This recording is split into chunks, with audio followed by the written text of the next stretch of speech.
Y sí, nuevamente, una vez más, si estáis recordando con cariño esta melodía, este opening, es porque tenéis un buen recuerdo de esta serie de animación española, catalana, de la que vamos a hablar hoy. Esta serie de 1995 llamada Las Tres Mellizas, o como era conocida aquí, Las Tres Basonas, ¿no? De hecho estaba ambientada en Barcelona. Que era la adaptación animada para televisión de las ilustraciones originales de Mercè Company y Roser Capdevila, ¿no?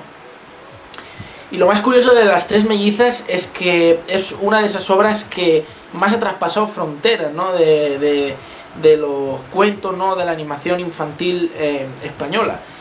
Se podría decir que cuenta con una única temporada de unos 100 y pico episodios, aunque es verdad que al paso del tiempo pues veréis un cambio en la animación que fue mejorando mucho.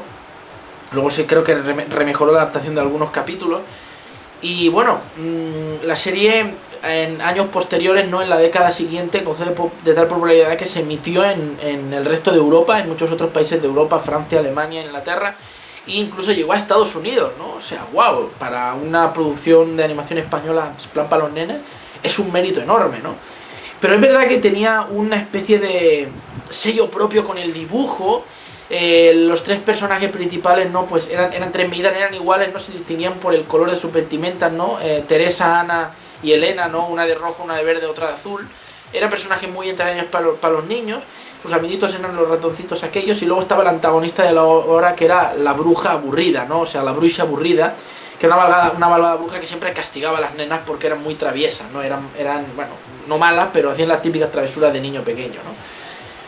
¿Cuál es el gran valor por el que esta serie gustó tanto? Bueno, primero de todo que fue un despunte porque en un momento en el que la animación española estaba yendo cuesta abajo, esta serie subió la calidad de animación, de narración, todo. Y aparte porque tuvo algo muy, muy bueno. Y es que, pues si ayer os hablaba de los Fruities, que es una serie de animación que lo máximo que te puede decir es el valor de la amistad y la tolerancia y que comas más fruta, ¿no? Porque los personajes son frutas y verduras, tal. Las Tres Mellizas tuvo algo fantástico y algo en lo que hoy en día estamos necesitados, y es que revalorizaba el cuento infantil. ¿Qué quiero decir con esto? Bueno, el río está que cuando las nenas en cada episodio hacían algo malo, la bruja las mandaba a un cuento, ¿no? A un cuento clásico.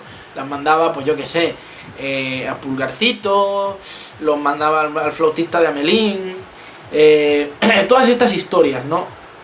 Y más adelante, cuando ya se empezaban a quedar sin historias de este tipo, Pinocho, yo qué sé,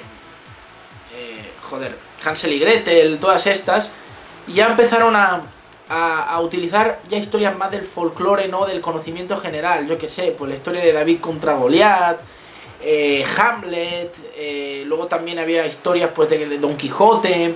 También luego aparecía Gaudí, como que le ayudaban a construir la pedrera, o había una en la que King Kong se subía a la Sagrada Familia. Bueno, como que eran cosas del conocimiento general, pero que, bueno, pues le introducía eso a los niños, ¿no?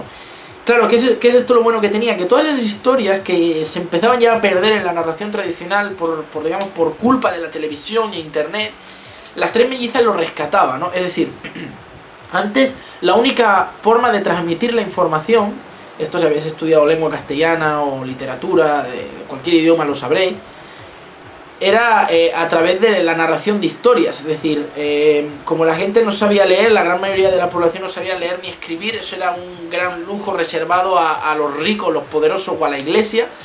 ¿Cómo se transmitía la información? De forma oral, o sea, de forma hablada o cantada. Entonces, para transmitir ciertas moralejas o contar ciertas cosas, con una metáfora, con una lección de vida, sobre todo para los más chiquitines, se hacía a través de un cuento, no de una fábula o de alguna historia, ¿no? Era una forma de sintetizar una idea y que fuera fácil de memorizar para la gente, ¿no? Pues ahí está Caperucita y el Lobo, Hansel y Gretel, y sí, muchas son tergiversaciones de cuentos clásicos que son más oscuros de lo que hoy en día conocemos, la versión actual moderna, ¿no? Pero bueno, esto se iba transmitiendo generación tras generación. Cuando estaba el abuelo o el padre que sabía estas historias, ¿no? Pues cuando lo sabía contar bien, cuando tenía buena oratoria, ¡pum!, se sentaban todos los niños, y eso era la televisión del momento, porque no había ni TVO, ni la gente sabía leer ni escribir. Entonces era lo que explicaba el sabio, ¿no? El que sabía. Hansel y Gretel y tal, y todos escuchaban ahí, ¿no? Con historias de terror igual. O lo clásico ya, que ya algunos conoceremos, cuando te ibas a dormir y tu abuelo, tu abuela o mamá te leía o te explicaba un cuento de este tipo, ¿no? Antes de dormir, o sea, es el clásico. Pero hoy en día ya con internet, con televisión, todo esto ya se ha muerto, se está yendo al carajo, se está perdiendo. Y no es ningún secreto. Yo seguramente si tengo hijos el día de mañana, pues igual no les ando contando estas cosas antes de dormir, igual les cuento estas historias, o a ver, yo encantado lo haría, pero a lo mejor el nene no quiere, ¿no? Porque ya ha visto, yo qué sé, una película en la televisión que ella es más divertida que eso. O sea, que a mí como que a veces bloquea la imaginación y imaginar las cosas, ¿no? Porque como te cuentan algo, pues tú te lo imaginas, en cambio verlo por la televisión, pues como que ya te lo da mascado, no tienes que imaginarte nada, solo lo ves. En fin, resumiendo, que las tres medidas rescataban que los niños pequeños conocieran todos estos cuentos de toda la vida que se habían pasado generación tras generación y no quedaran en el olvido, ¿no?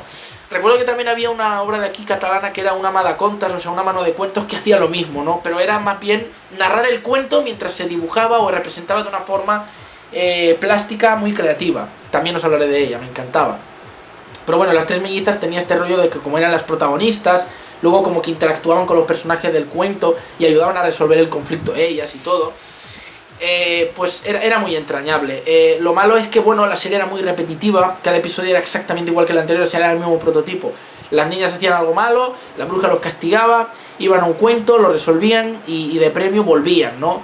Y esa era una especie de relación entre la bruja y ella, pero hay que decir que cada capítulo era muy entretenido y es verdad había mejores y peores, pero eran muy buenos, francamente la animación me encantaba, la banda sonora también era muy buena, en fin, y aprendí muchísimo con las tres mellizas de muchos cuentos que a lo mejor no hubiera conocido bajo circunstancias normales. Por lo tanto yo creo que es una obra impertérrita que hay que tener en cuenta de la animación española, catalana, siempre la vamos a llevar muchos en nuestros corazones.